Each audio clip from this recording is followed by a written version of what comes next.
बात कर रहे हैं जनता के फैसले की। महाराष्ट्र, झारखंड, उत्तर प्रदेश की उपचुनाव की 9 सीटें, उत्तराखंड में 1 सीट और साथ ही पंजाब में 4 सीटों को लेकर आज फैसला आना है। जनता का आज फैसला है, आज फैसले की घड़ी है। राजनीति के मैदान में कांटे की टक्कर है। देखिए, इन चुनाव को लेकर चुनावी प्रचार प्रसार जो है पार्टियों ने जमकर किया, लेकिन आज देखना होगा कि आखिर जनता ने किसको चुना है। और देखिए, आपको स्क्रीन पर भी दिखा रहे हैं किस तरीके से जो वोटिंग प्रतिशत को लेकर जिस तरीके से रुझान सामने आए थे, और अब कहीं ना कहीं जो वोटों की गिनती जो शुरू हो चुकी थी, उसके बाद एक एक करके जो तस्वीर है वो कहीं ना कहीं साफ होती जा रही है। महाराष्ट्र की बात करें, महाराष्ट्र में 288 सीटें और ऐसे में महायुति 221 सीटों पर आगे है। एमवीए 53 सीटों पर है, तो वही अन्य 14 सीटों पर सिमट कर। और ऐसे में झारखंड की बात करें, 81 कुल सीटें हैं। झारखंड में एनडीए 28 सीटों पर, इंडिया 51 सीटों पर बढ़त बनाए हुए है और अन्य के खाते में 2 सीटें अभी तक गई है। हालांकि ये जो तस्वीर है, जो रुझान है, वो कहीं ना कहीं एक एक करके क्लियर होते जा रहे हैं। अभी इनको हम पूरी तरीके से एग्जैक्ट जो नतीजे हैं, एग्जैक्ट जो रिजल्ट है, वो नहीं मान सकते। और अगर बात करें उत्तर प्रदेश की, तो उत्तर प्रदेश में भी कहीं ना कहीं भारतीय जनता पार्टी जो है वो बढ़त बनाए हुए हैं। लेकिन जो 2 मुख्य राज्य हैं जिनमें ये चुनाव हुए हैं, 288 और 81, यानी महाराष्ट्र और झारखंड, दोनों ही राज्यों के जो चुनाव थे और आज जो मतगणना का दिन है, काफी अहम माना जा रहा है। और ऐसे में झारखंड में कई मुद्दे हैं, कई मुद्दों को लेकर राजनीतिक पार्टियां जो हैं वो जनता के बीच में पहुंची, चाहे वो बीजेपी की बात करें, जेएमएम की बात करें। ये जो पार्टियां हैं वो कई मुद्दों को लेकर सभी के बीच में गई और ऐसे में आदिवासी समुदाय हो, उनको भी विशेष तौर पर संबोधित किया गया। कई योजनाएं हैं जिनको चलाने को लेकर जो मुद्दे बनाकर, उनका आधार बनाकर जनता से वोट की अपील की गई। तो वहीं दूसरी ओर महाराष्ट्र की बात करें, महाराष्ट्र में एमवीए वर्सेस महायुति की ये जो जंग है, वो कांटे की टक्कर जो है वो कहीं ना कहीं देखने को मिली। आज के दिन का सबको बेसब्री से इंतजार था कि आखिर क्या होने वाला है। 2019 में जहां बीजेपी का शिवसेना के साथ गठबंधन था, जिसमें उद्धव ठाकरे थे, उस समय जब महाराष्ट्र में जीत हासिल की थी इस गठबंधन ने, तो बीजेपी एक बहुत बड़ी जो पार्टी है वो बन गई थी। लेकिन अब 2024 की अगर बात करें तो बीजेपी के साथ में एकनाथ शिंदे है और ये जो गठबंधन है, इसके साथ ही अगर दूसरे गठबंधन की बात करें, कांग्रेस के साथ में उद्धव ठाकरे हैं। लेकिन इन सब के बीच में सबसे बड़ा सवाल महाराष्ट्र में यही खड़ा होता है कि आखिर सीएम चेहरे को लेकर, चाहे कोई भी पार्टी जीते, दोनों ही पार्टी, महायुति हो या फिर एमवीए हो, दोनों के बीच में सीएम के चेहरे को लेकर जो असमंजस है, आखिर वो कितना बना हुआ है। क्योंकि देखिए, अगर बात उद्धव ठाकरे की करें तो उद्धव ठाकरे जहां बीजेपी में थे 2019 में जब चुनाव लड़ा, साथ में अच्छी जीत भी हासिल की, लेकिन जब सीएम बनने की बात आई, जब सीएम चेहरे की बात आई, तो उन्हें कहीं ना कहीं साइडलाइन कर दिया था। इस बात से नाराज होकर उन्होंने बीजेपी को छोड़ा और अब कहीं ना कहीं कांग्रेस के साथ मिलकर जब गठबंधन सामने आया है एमवीए का, महाविकास अघाड़ी का, अब देखना होगा कि आखिर सीएम चेहरे पर अगर इनके पक्ष में वोट इतने पड़ते हैं या फिर अगर इनके पक्ष में नतीजे सामने आते हैं, तो क्या कुछ सीएम चेहरे को लेकर जो सियासत है वो देखने को मिलेगी। तो वहीं अब बात कर लेते हैं उत्तर प्रदेश की। उत्तर प्रदेश उपचुनाव में 9 सीटें, 9 की 9 सीटें काफी अहम है। अब इसलिए भी अहम मानी जा रही है क्योंकि 2027 में उत्तर प्रदेश में चुनाव होने हैं, उसको देखते हुए सेमीफाइनल माना जा रहा है।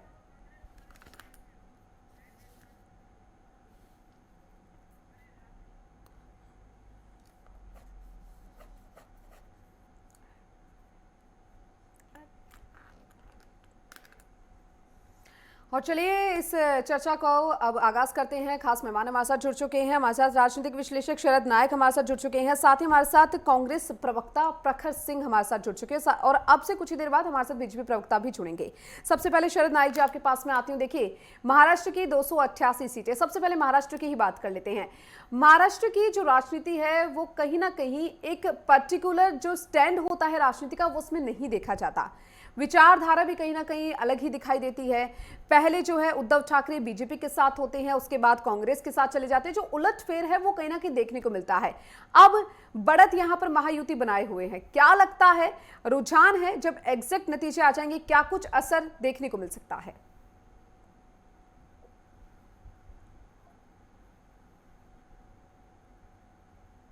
शरद नायक जी, आपके पास मेरी आवाज मिल पा रही है? शरद नायक जी, आप मुझे सुन पा रहे हैं? आपने मेरा सवाल सुना? हाँ जी, नहीं सुना नहीं है, बोलिए, अभी जी, बोलिए। मैं एक बार फिर से रिपीट कर देती हूँ।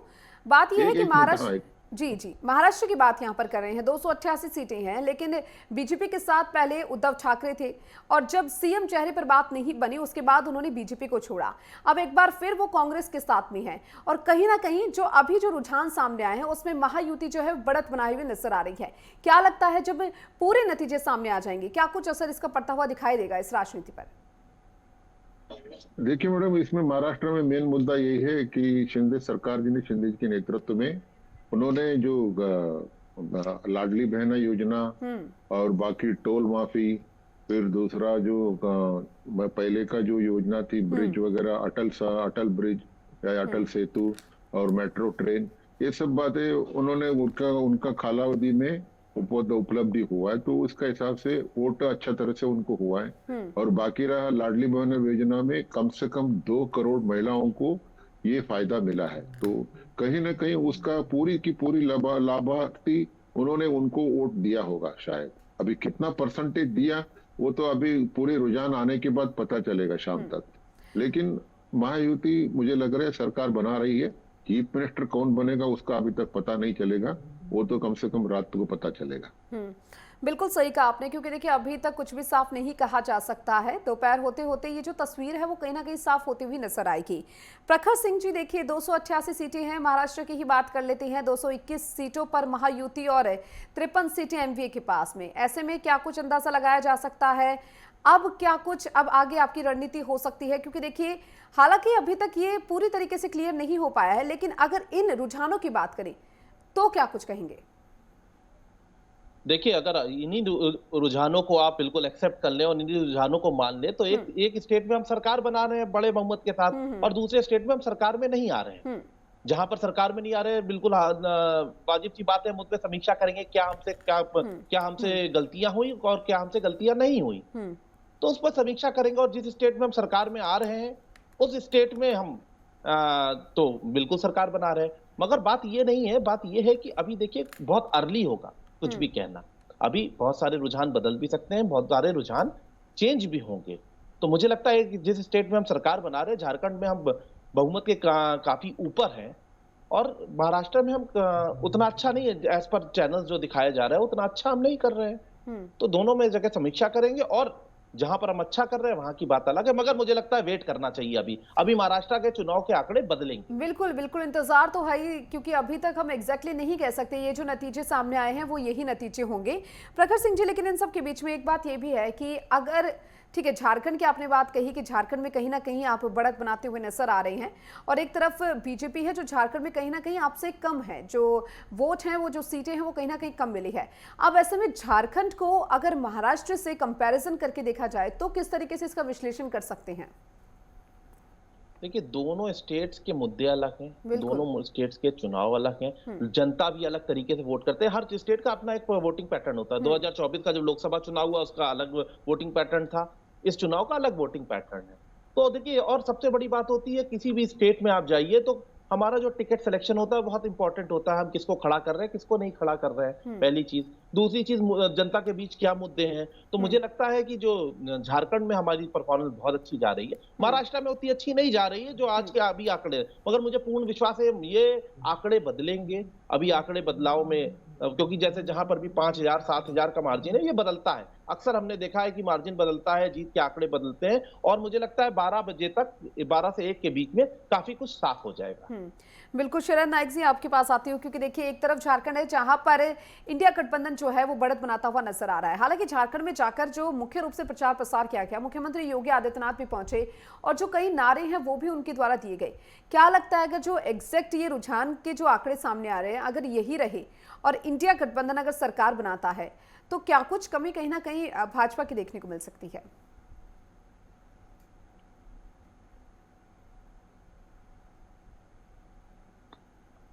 शरद जी, आपको मेरी आवाज मिल पा रही है? चलिए ठीक है, शरद जी को शायद आवाज़ नहीं मिल पा रही है। प्रखर सिंह जी, आपके पास में आती हूँ। देखिए, मुद्दों की बात अगर कर ली जाए झारखंड के अंदर, जहां आपने कहा कि कहीं ना कहीं अगर ये जो आंकड़े जो दिखाए जा रहे हैं, जो सामने आए हैं पहले रुझानों से जो सामने आए हैं, अगर वो सच साबित होते तो क्या लगता है कि ये जो मुद्दे आपने रखे थे जनता के सामने झारखंड में, क्या वो कारगर साबित हो पाए, मतलब जनता उनसे कनेक्ट हो पाई? मुद्दों से कनेक्ट हो पाई। दूसरी बात आप देखेंगे, अगर महाराष्ट्र इलेक्शन की बात कर लें या उत्तर प्रदेश में बाई इलेक्शन की बात कर लें, जिस तरीके का स्टेट मशीनरी वहां पर यूज करी गई है, उस तरीके से देखिए आप पैसा पकड़ा गया। उत्तर प्रदेश में वोट डालने के लिए पुलिस लगी हुई थी, वोट नहीं डालने दे रही थी, बहुत सारी घटनाएं सामने आई। वो घटनाएं आपको झारखंड में नहीं मिलेंगी, आपको इन दो स्टेट्स में मिलेंगी। तो भारतीय जनता पार्टी ने पूर्ण तरीके से कोशिश करी है कि इन किन प्रकार वो इलेक्शन को जीत सके, मगर मुझे लगता है कि अभी भी थोड़ा इंतजार करना चाहिए। मुझे लगता है कि झारखंड की तरीके महाराष्ट्र के भी आंकड़े बदलेंगे। अगर हम मान लेते हैं यही आंकड़े रहेंगे, तो हम एक स्टेट में चुनाव जीत रहे हैं, एक स्टेट में चुनाव हार रहे हैं, अगर यही आंकड़ों को हम मान लेते हैं फाइनल आंकड़ा। ठीक है, बट मुझे लगता है महाराष्ट्र की पिक्चर बदलेगी। और चलिए, बीजेपी प्रवक्ता मधुकर जी भी हमारे साथ जुड़ चुके हैं। बहुत बहुत स्वागत है आपका मधुकर जी। मधुकर जी, देखिए, जिस तरीके से अगर बात महाराष्ट्र की करें, 288 सीटें, 219 पर महायुति कहीं ना कहीं दिखाई दे रहा है, लेकिन दूसरी ओर इसके विपरीत झारखंड में इंडिया गठबंधन आगे बढ़ता हुआ दिखाई दे रहा है। ये जो फिलहाल जो रुझान सामने आए हैं, उनको देखते हुए क्या कुछ कहना चाहेंगे?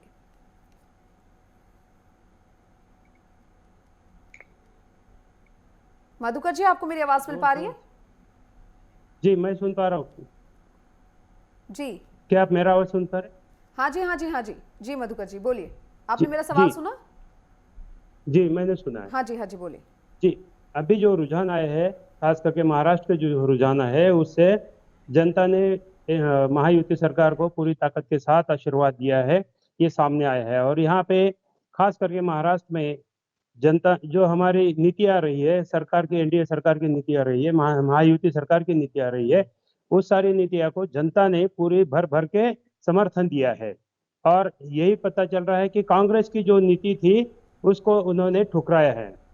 जाति में संघर्ष, धर्म के आधार पर बंटवारा और क्षेत्र के आधार पर बंटवारा और सत्ता में लूटो और बांटो, इस तरह की जो राजनीति चल रही थी सालों से, उसको जनता ने नकारा है।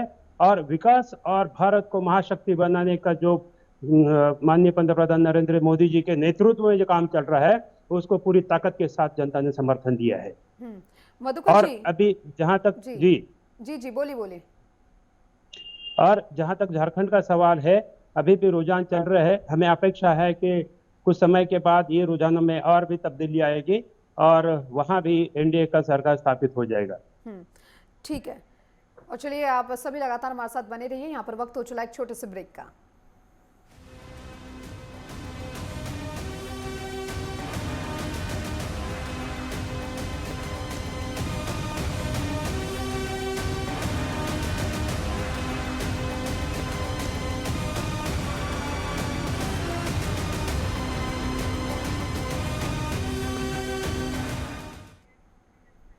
और चलिए, ब्रेक के बाद एक बार फिर से आप सभी का स्वागत है। महामतगणना की महा कवरेज नेटवर्क 10 पर आप देख रहे हैं, जहां पर लगातार जो रुझान है वो आपको दिखा रही हैं। और चलिए, हमारे साथ लगातार हमारे जो खास मेहमान है वो भी जुड़े हुए हैं। शरद नायक जी, आपके पास में आती हूँ। देखिए, क्योंकि एक तरफ महायुति वर्सेस बात करें एमवीए है, लेकिन दूसरी तरफ झारखंड की बात करें तो झारखंड में जो तस्वीर है इंडिया वर्सेस एनडीए कहीं अलग ही दिखाई दे रही है। क्योंकि अगर ये जो रुझान है जो दिखाए जा रहे हैं, अगर वो सही साबित होते हैं, तो क्या लगता है आपको किस तरीके से आगे की जो राजनीति है वो देखने को मिलेगी, और जो रणनीति है राजनीतिक पार्टियों में, उनमें कितना बदलाव? देखिए, महाराष्ट्र का अगर रुझान अभी देखिए 219 की तरफ जा रही है बीजेपी या जो महायुति, तो ऐसा लगता है कि केंद्र में जो सरकार है, इनकी सरकार इधर स्टेट में आने से मजबूत हो जाएगी। ठीक है, बाकी रहा जो ये तो कॉमर्शियल कैपिटल है मुंबई, आपको तो पता है,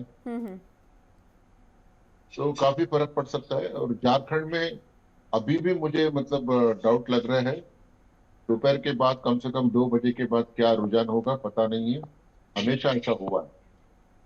और बाकी रहा कांग्रेस के बारे में बात करें तो हरियाणा के अगर पैटर्न में देखा जाएगा तो वो लोगों ने दोपहर के बाद ही शुरू कर दिया था लड्डू बांटने के,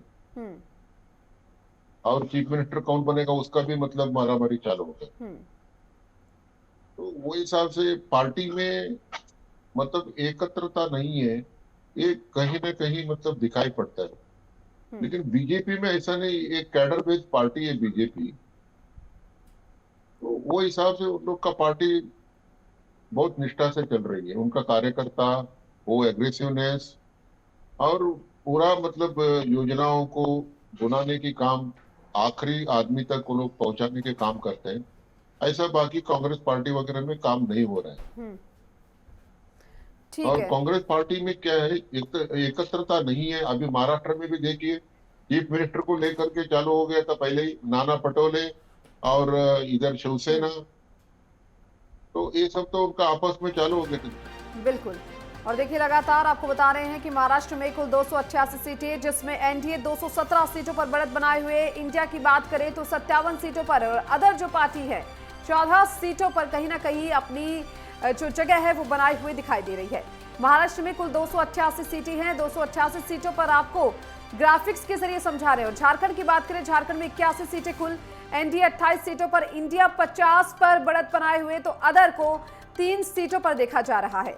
महाराष्ट्र और झारखंड के जो चुनावी नतीजे हैं काफी महत्वपूर्ण नतीजे माने जा रहे हैं।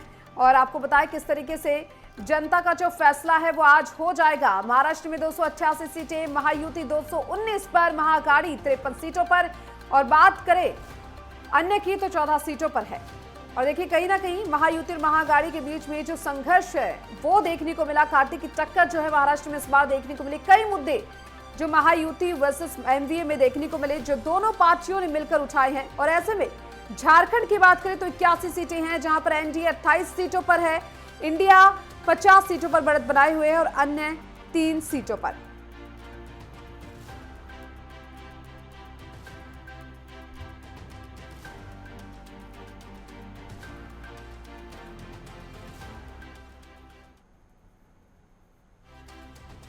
शरद जी, आप कुछ कह रहे थे, अपनी बात पूरी कीजिए। हाँ, वो जी। हरियाणा का पैटर्न के हिसाब से मैंने बात किया था।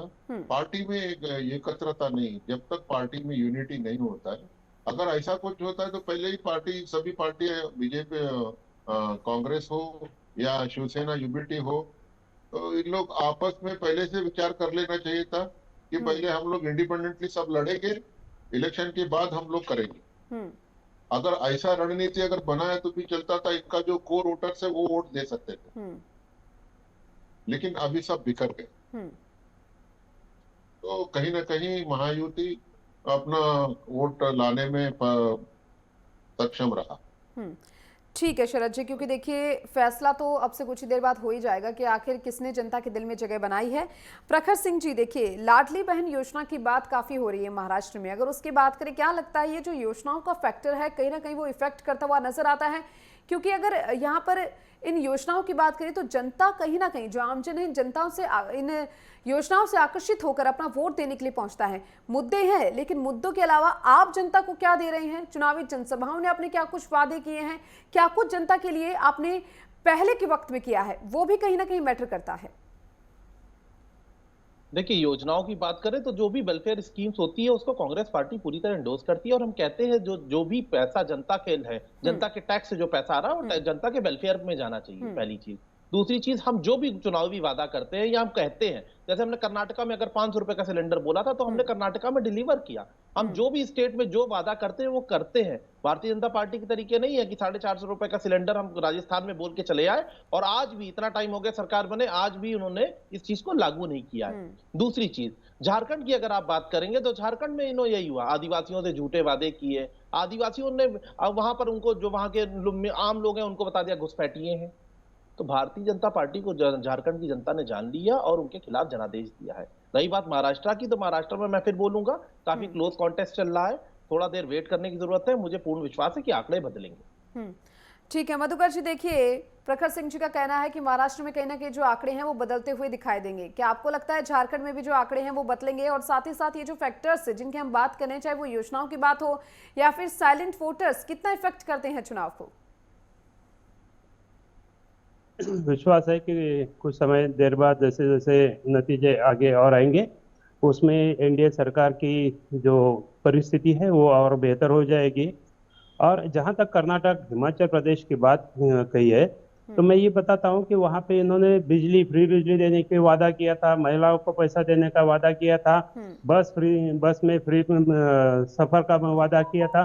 कहाँ उन्होंने उन्होंने तो उसको ये किया ना, इम्प्लीमेंट नहीं किया है, जनता के साथ धोखा किया है। जबकि हमने अभी लाडली बहन योजना लाया और हमने इम्प्लीमेंट किया। आज देखो महिला माता भगिनी जो है हमारी, वो सारी खुश है और उसके नतीजे भी आप सामने देख रहे हैं। जो एनडीए सरकार की जो नीतियां है, महायुति की जो नीतियां है, अभी अलग अलग अगर बात किया जाए तो पिछले यूपीए सरकार के जो 10 साल थे और एनडीए के 10 साल, तो अगर ये हम लोग झारखंड और महाराष्ट्र की बात करें तो महाराष्ट्र में यूपीए के सरकार के दरमियान 10 साल में उन्होंने महाराष्ट्र को 1,91,000 करोड़ रुपए दिए थे, जबकि यही एनडीए सरकार ने 10,05,000 करोड़ रुपए दिए। तो जमीन आसमान का फर्क है। जहां तक झारखंड का सवाल है, झारखंड में उन्होंने 84,000 करोड़ दिए थे 10 साल में केंद्र ने, जबकि अभी एनडीए सरकार ने 3,91,000 करोड़ रुपए दिए। तो ये जो फंड्स आए हैं उसमें जो फर्क आया है वो वहां के विकास के लिए जो दिया है। तो कांग्रेस की सरकार जो थी और अभी यूपीए की सरकार और एनडीए की सरकार में जो विकास के लिए जो पैसा केंद्र सरकार ने राज्य को दिया है उसमें जमीन आसमान का फर्क है। जबकि कांग्रेस ने हमेशा राजनीति करते समय जात पात धर्म क्षेत्र और यहाँ तक कि आप देखो महाराष्ट्र में भी इनके उलेमा मुस्लिम संगठन खुलेआम ये वोट जिहाद की बात कर रहे थे। तो ये किस तरह की राजनीति, देश को बांटने की राजनीति कर रहे थे, जबकि हमारे एनडीए या महायुति सरकार जो है वो देश को जोड़ने का काम कर रहे थे, अभी भी कर रहे। और आप रिसेंटली जो आप देखो जो जम्मू कश्मीर में जो रिजोल्यूशन पास किया है वो रिजोल्यूशन क्या था, जबकि हमारे एनडीए सरकार ने कश्मीर को देश के साथ जोड़ने का काम किया, कलम 370 हटाया। और कांग्रेस ने क्या किया, अभी 15 दिन पहले उन्होंने वो जब रिजोल्यूशन नेशनल कॉन्फ्रेंस में लाया उसका पूरा समर्थन किया। तो उनको क्या कश्मीर देश से तोड़ना है? कहीं देखिए तस्वीर जो है वो साफ हो जाएगी और देखना होगा कितनी जो योजनाएं जो राजनीतिक पार्टियों के द्वारा चलाई गई है कितना इफेक्टिव साबित होती हैं। चलिए आप लगातार हमारे साथ बने रहिए। यहाँ पर वक्त हो चला एक छोटे से ब्रेक का।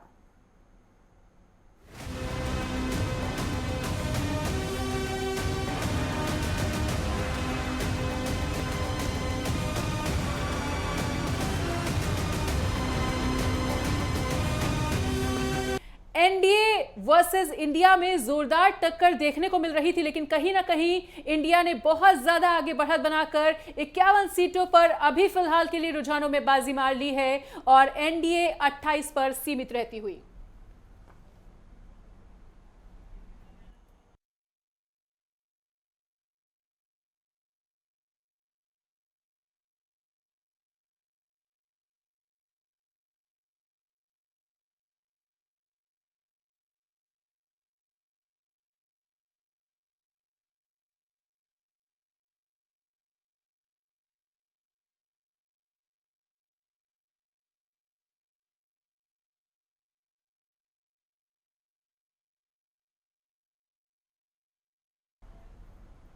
और देखिए लगातार जो शुरुआती रुझान है वो हमने आपको बताया 8 बजे से ही जो वोटिंग काउंटिंग है वो शुरू हो चुकी थी। महाराष्ट्र की बात करें तो महाराष्ट्र सियासी उठक पटक के बीच में काफी माना जाता है, जहां महाराष्ट्र में अक्सर देखा गया है कि जो राजनीतिक सियासत है वो हमेशा उलटफेर की ओर ही इशारा करती हुई नजर आती है।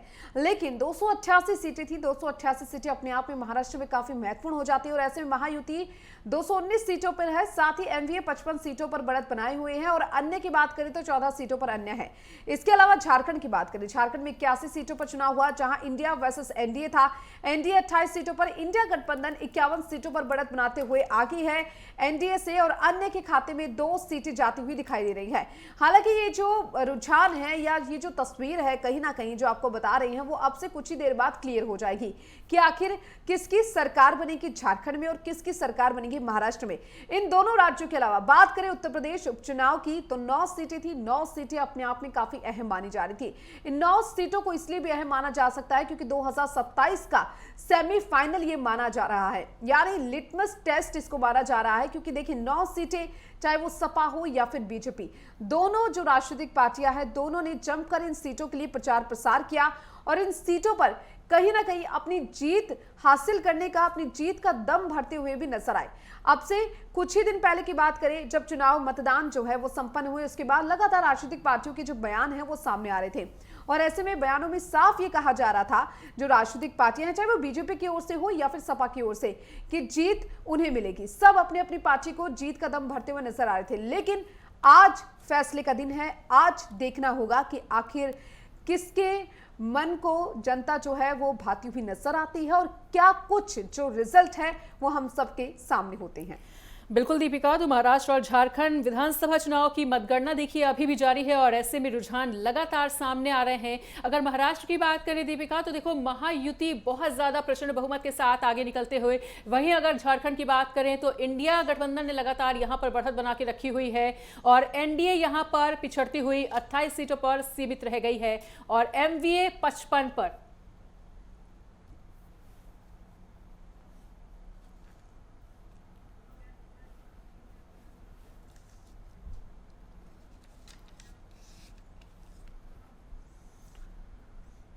चलिए खास चर्चा की शुरुआत करते हैं। खास मेहमान हमारे साथ लगातार बने हुए हैं। मधुकर जी, आपके पास आती हूं मैं, बीजेपी प्रवक्ता हैं। मधुकर जी, देखिए जिस तरीके से महाराष्ट्र की बात करें तो महाराष्ट्र में बीजेपी ने 2019 में जब उद्धव ठाकरे, कहीं ना कहीं शिवसेना जो है उद्धव ठाकरे की, वो बीजेपी के साथ थे। उसके बाद अब जब सीएम के चेहरे पर असमंजस की स्थिति बनी, उसके बाद उद्धव ठाकरे बीजेपी से अलग हो गए। अब क्या कुछ देखने को मिल सकता है, क्योंकि कहीं ना कहीं जो मुलाकातों का दौर है वो शुरू हो चुका है, जो तस्वीरें हम सबके सामने आ रही हैं उसके बाद? नहीं, इस वक्त तो हमारी जो स्थिति है और जो भी रुझान है, इस चीज से तो जनता को पूरा पिक्चर साफ है, क्लियर है कि उद्धव ठाकरे जी जो थे लास्ट 2019 में हमारे साथ थे। हमने साथ मिलकर चुनाव लड़ा था। शिवसेना, उस समय की शिवसेना और बीजेपी साथ में लड़े थे।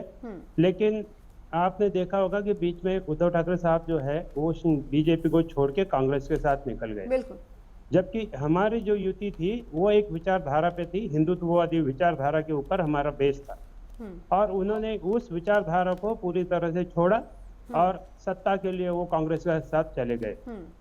और उसके बाद उनमें से जो एक गुट, बड़ा गुट बाहर निकल आया, उनको कांग्रेस के साथ जाना पसंद नहीं आया और वो बीजेपी के साथ चले आए। और उसके बाद आज देखो जनता ने उसी विचार को अपनाया है, उसी को समर्थन दिया है। आज जो शिवसेना का जो गुट, हिंदुत्ववादी गुट है, जो बीजेपी के साथ जुड़ा हुआ है, उसके साथ हमारे अजित पवार साहब जो है बिल्कुल मधुकर जी, तो इधर आपको रोकना चाहेंगे और इससे बीच उत्तराखंड की केदारनाथ सीट को लेकर बड़ा अपडेट आया है। 9 राउंड की वोटिंग यहां पर खत्म हो चुकी है और देखिए ये बड़ी जानकारी, इलेक्शन ब्रेकिंग आपको बता रहे हैं। तकरीबन 3000 वोटों से बीजेपी प्रत्याशी आगे चल रहे हैं। 9 चरणों की पूरी हो चुकी है। आशा नौटियाल हैं बीजेपी के उम्मीदवार। कांग्रेस उम्मीदवार मनोज रावत को पछाड़ते हुए लगातार इन्होंने आगे बढ़त बना के रखी हुई है।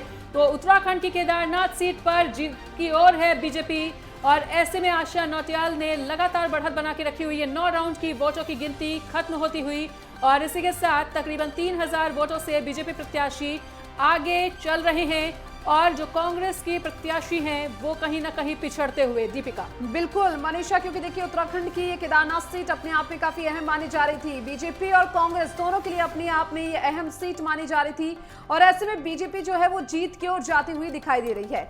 हालांकि अभी तक 9 वोटिंग राउंड जो है वो कंप्लीट हो चुके हैं। उसको देखते हुए बीजेपी कहीं ना कहीं 3000 वोटों से आगे चल रही है। जो बीजेपी प्रत्याशी है तकरीबन 3000 वोटों से आगे है।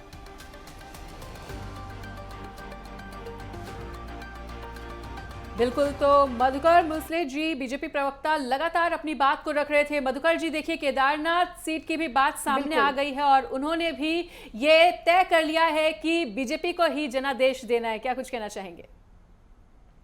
जी, जनता का विश्वास जो है, माननीय पंतप्रधान नरेंद्र मोदी जी देश को जिस विकास की ओर और विश्व गुरु की ओर लेके जा रहे हैं, देश का पूरे दुनिया में सम्मान बढ़ा रहे हैं और उसके अलावा हमारा महाराष्ट्र में हो या झारखंड में हो, उत्तराखंड हो, हर जगह पे जनता का एक विश्वास बरकरार है और बढ़ा हुआ है। आज जो एनडीए की और महायुति की जो नीतियां है, उसका परिणाम स्वरूप आज जो इधर रुझान आप देख रहे हो कि महाराष्ट्र में एक तरफा चुनाव हो चुका है, एक तरफा हमारी जीत हो गई है। और जो ये महाविकास आघाड़ी जो है, उनका पूरा सफाया हो चुका है, क्योंकि इनकी जो नीतियां है वो हमेशा निगेटिव रही है। जबकि बिल्कुल एनडीए बिल्कुल सरकार मधुकर जी, हो, क्योंकि देखिए लगातार जो तस्वीरें हैं वो कहीं ना कहीं सामने आ रही है। आखिर जनता ने कौन से मुद्दों को चुनकर किसको चुना है वो देखना होगा। चलिए यहाँ पर रुकेंगे छोटे से ब्रेक के लिए, ब्रेक के बाद जल्द हाजिर होंगे। ब्रेक के बाद स्वागत है। और देखिए, मतगणना को लेकर पल पल का अपडेट आपके साथ साझा कर रहे हैं, रुझानों पर डिस्कशन कर रहे हैं। लगातार खास मेहमान भी हमारे साथ बने हुए हैं। प्रखर सिंह जी के पास आना चाहेंगे। प्रखर जी, तो देखिए जिस तरह से रुझान लगातार सामने आ रहे हैं, ऐसे में कांग्रेस को और महाविकास आघाड़ी को, इंडिया गठबंधन को एक बहुत बड़ा झटका महाराष्ट्र में मिलता हुआ, कहां कमी रह गई, कहां चूक रह गई, किस तरह से विश्लेषण कर रहे हैं? देखिए, मुझे लगता है अगर मान लेते हैं यही परिणाम रहेंगे तो बिल्कुल समीक्षा की जरूरत है। हमारे टिकट सिलेक्शन में समीक्षा की जरूरत है। और बिल्कुल मैं इस बात कहने में मुझे कोई वो नहीं है। बिल्कुल हर पार्टी अगर चुनाव जीतती है तो वो तब भी समीक्षा करती है, हारती है तो भी समीक्षा करती है। तो हम समीक्षा करेंगे और आने वाले समय में और मेहनत करेंगे। कांग्रेस पार्टी मेहनत करेगी, हमारे जितने गठबंधन दल है सब मेहनत करेंगे, जनता के लिए चुनाव लड़ते, जनता के मुद्दे उठाते रहेंगे। मगर मुझे लगता है अभी परिणाम बदलेंगे, अभी समय है, अभी 12 बजे के बाद चीजें बदलती हैं, अभी काफी कुछ बाकी। और रही बात झारखंड की, तो झारखंड में भी हमने मेहनत करी, चीजें करी, और झारखंड में मुझे लगता है जनता ने हम पर विश्वास जताया है और जनता ने जो भी प्रखर जी, लेकिन 55, खड़ा प्रखर जी 55, देखिए जो आंकड़ा है और जो डिफरेंस है वो बहुत ज्यादा बड़ा है, और आपको अभी भी ये उम्मीद है कि अभी भी कुछ तब्दीलियां हो सकती हैं?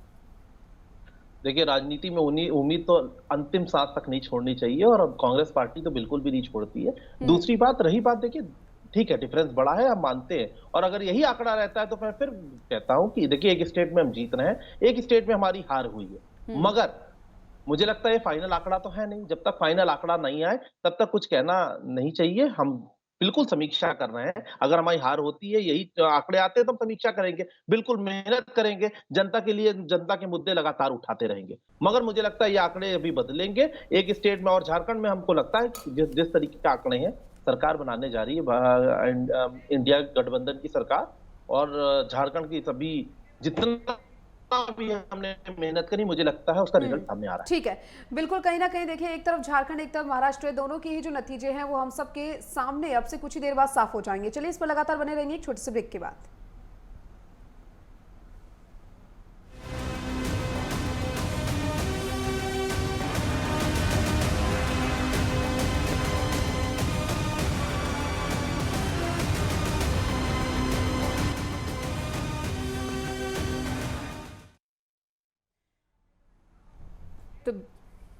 तो ब्रेक के बाद स्वागत है। और चलिए बड़ी खबर का रुख करना चाहेंगे। बड़ी खबर, बड़ी जानकारी इस वक्त की इलेक्शन ब्रेकिंग आपको बता रहे हैं। आज शाम 7 बजे बीजेपी मुख्यालय जा सकते हैं पीएम मोदी।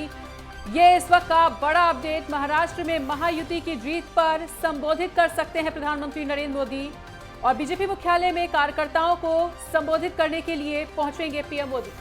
बिल्कुल इस वक्त की बड़ी खबर आपको दे रहे हैं। आज शाम 7 बजे बीजेपी मुख्यालय जा सकते हैं प्रधानमंत्री नरेंद्र मोदी। देखिए महाराष्ट्र में महायुति की जीत कर संबोधित भी कर सकते हैं प्रधानमंत्री नरेंद्र मोदी, और बीजेपी मुख्यालय में कार्यकर्ताओं को संबोधित भी कर सकते हैं। आपको बता दें कि महाराष्ट्र में जो बीजेपी ऑफिस है वो कहीं ना कहीं सजाया जा रहा है, क्योंकि आंकड़े अब एक एक कर सामने आ रही हैं, और जो तस्वीर है वो कहीं ना कहीं अब क्लियर होती हुई नजर आ रही है।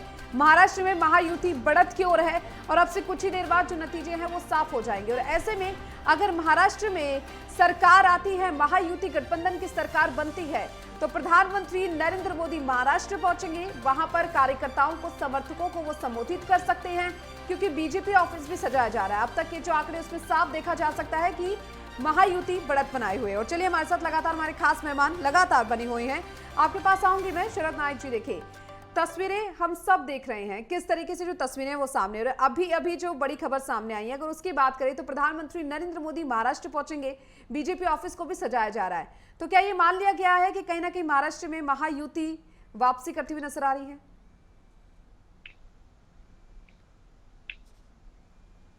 शरद जी, आपको मेरी आवाज मिल पा रही है? हेलो जी, मेरा सवाल सुना आपने? हेलो शरद जी, आपको मेरी आवाज मिल पा रही है?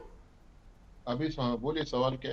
जी, महाराष्ट्र की बात करें शरद जी, प्रधानमंत्री नरेंद्र मोदी महाराष्ट्र पहुंच सकते हैं आज शाम 7 बजे तक, और महाराष्ट्र में जो बीजेपी ऑफिस है उसको भी सजाया जा रहा है। तो क्या ये कहा जा सकता है, जो अब तक के आंकड़े सामने आए हैं, कि जो तस्वीर है वो कहीं ना कहीं अब बस क्लियर हो ही चुकी है और महायुति सरकार में आने वाली है? डेफिनेटली जी। जब रुझान 219 को क्रॉस कर चुका है, तो अभी वो कितना भी अगर समीक्षा करेगा तो क्या 100 पे तो नहीं आएगा। 15-20 सीट का अगर कम हुआ, समझ 200 तो हो गया। तो 145 का सीट जो है ये जादुई आंकड़ा है। तो इनका 100% सरकार इनका बनना ही है। और अभी मैं इस सोच में पड़ा हूँ, अगर समझो महा आघाड़ी का भी जो भी महाविकास आघाड़ी का भी कुछ लोग अभी सरकार जो बनाती है उसकी तरफ चले नहीं जाते। बिल्कुल बिल्कुल, इस क्योंकि तरीके की जो तस्वीरें वो देखने को मिल सकती है। शरद जी, साथ साथ अगर एक और बात में अगर जिक्र यहाँ पर करना चाहें, क्योंकि देखिए लगातार जो सियासी समीकरण है वो बदलते हुए दिखाई देते हैं। महाराष्ट्र में राजनीति है जो उठक-पटक की चलती रहती है। ऐसे में क्या लगता है जब पूरी तरीके से नतीजे सामने आ जाएंगे, ये जो गठबंधन जो बने हुए हैं उनमें कहीं ना कहीं क्या कोई असर देखने को मिलेगा? गठबंधन में अभी शुरुआती जो आप देख सकते हैं, गठबंधन में जैसा पहले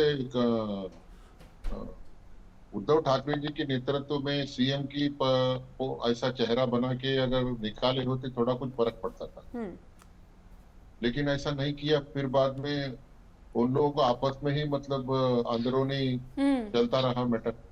तो वो हिसाब से लोगों में तो उसका फर्क पड़ता है ना, पूरी देश में। लेकिन बीजेपी एक है, उनका कार्यकर्ता जो भी काम करने का तरीका है एग्रेसिव कार्यकर्ता है, और उसमें आरएसएस का सपोर्ट। ठीक है शरद जी, बिल्कुल धरातल में जाकर के काम करते हुए। बिल्कुल। और चलिए ठीक है, एक बार फिर से मधुकर जी के पास आते हुए, मधुकर जी, तो देखिए बीजेपी अपनी जीत को लेकर पूरी तरह से महाराष्ट्र में तो आश्वस्त हो चुकी है और प्रधानमंत्री नरेंद्र मोदी भी महाराष्ट्र में देखिए वहां के कार्यकर्ताओं को संबोधित करेंगे। लेकिन ऐसे में अगर झारखंड के कॉन्टेक्स्ट में बात करें तो क्या लगता है झारखंड में कहाँ कमी रह गई, कहाँ चूक रह गई?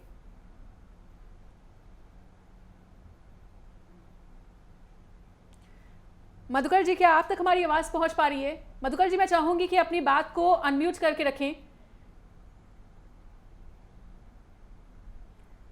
बिल्कुल जी जी, आवाज आ रही है, रखें अपनी बात। जी, जहाँ तक झारखंड का सवाल है, अभी भी रुझान चालू है और वहाँ भी हमारी स्थिति अच्छी है और हमें अपेक्षा है कि कुछ समय बाद वहाँ भी जो है हमारी एनडीए की सरकार की स्थिति वहाँ और बेहतर हो जाएगी। लेकिन जहां तक महाराष्ट्र में आप देखेंगे तो वहां पे तस्वीर एकदम साफ है और जनता का भर भर के आशीर्वाद हमें मिला है। और जो कांग्रेस की जो नीतियां है उसको जनता ने पूरी तरह से ठुकराया है जी। जिस कांग्रेस ने सनातन को ठुकराया था, सनातन को नीचे दिखाने। चलिए, इस बीच आपको बड़ी खबर दे रहे हैं। महाराष्ट्र में बहुमत की ओर है बीजेपी। महाराष्ट्र में 288 सीटों पर चुनाव। ऐसे में केंद्रीय गृह मंत्री अमित शाह ने बधाई दी है। महाराष्ट्र में बीजेपी बढ़त की ओर, देवेंद्र फडणवीस को अमित शाह ने बधाई दी है। बड़ी खबर आपको दे रहे हैं, महाराष्ट्र में बहुमत की ओर है बीजेपी। महाराष्ट्र में कहीं ना कहीं बीजेपी की सरकार बनने की ओर है। ऐसे में केंद्रीय गृह मंत्री अमित शाह ने बधाई दी है। साथ ही आपको बता दें कि प्रधानमंत्री नरेंद्र मोदी भी आज शाम 7 बजे पहुंच सकते हैं महाराष्ट्र। और चलिए, प्रखर सिंह जी लगातार हमारे साथ बने। प्रखर सिंह जी, आपसे जानना चाहेंगे कौन कौन से वो फैक्टर थे जो इस चुनाव में कहीं ना कहीं प्रभावित करते हुए नजर आए हैं? देखिए, जिस तरीके से झारखंड में भारतीय जनता पार्टी के नेता वहां आकर के बांटने की बातें कर रहे थे, वहां के नागरिकों को घुसपैठिया बता रहे थे, या आदिवासियों का शोषण करने की बातें करते थे, या जंगल अपने पूंजीपति दोस्तों को देने की कोशिश करी, तो झारखंड के जनता ने फैसला दिया है और इनकी जो बांटने वाली नीति है उसके खिलाफ जनादेश दिया है। रही बात महाराष्ट्र की, तो महाराष्ट्र पे भी मैं बोलूंगा, देखिए हम चुनाव लड़ते हैं, जनता के बीच जाते हैं, अपनी बात रखते हैं, टिकट सिलेक्शन होता है, हमको लगता है। अब ये समीक्षा की बात है कि क्या कमियां रही जिसकी वजह से रिजल्ट अगर ये आंकड़े अभी भी वैसे हैं, मुझे पूर्ण विश्वास है आंकड़े बदलेंगे, मगर अगर जो भी है वो समीक्षा करेंगे। हम भारतीय जनता पार्टी के तरीके नहीं कहते हैं कि बात ही ना करें, अभी भी आंकड़े उनके हिसाब से आंकड़े पकड़े। अगर कहीं हम हारते हैं तो समीक्षा करते हैं और मेहनत करके आएंगे जनता के बीच, और मेहनत करके आएंगे, उनके लिए लड़ेंगे। ठीक है, चलिए, बहुत बहुत शुक्रिया आप तीनों का इस चर्चा में शामिल होने के लिए और अपनी बात रखने के लिए। बहुत बहुत शुक्रिया।